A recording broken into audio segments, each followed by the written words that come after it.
Saka ndakangofananidza ndakaramba ndakatara vanhu vaya handauziva mwana wangu achiuya anga akatota nhumbi dzanga akapfeka dzanga dzachinja kala nemvura.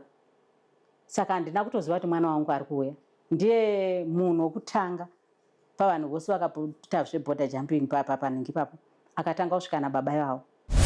Takanosvika pakupedzera ladha riya riya. Ladha rokupedzisira ndo rinorwadza rokuti uri kumusoro uku uchitarisa munhu unenge akaita kunge kakapuso ari kadiki diki.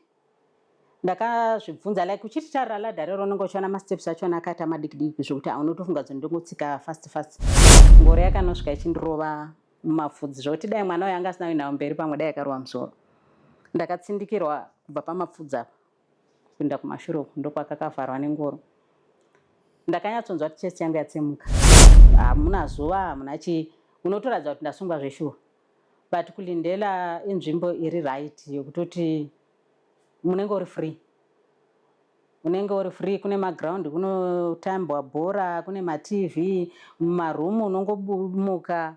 Motonzi yava time yekutoti murume akatanga ngoti kana manheru akadzoka kubasa waibuda achizoenda kumba kwomukadzi uya achienda kumba kwomukadzi uya kusvika tazongoti achienda mugarenyu ukoko ndisari ndega. Saka ndakasara ndine nhumbi ine 6 months anga ari matwins.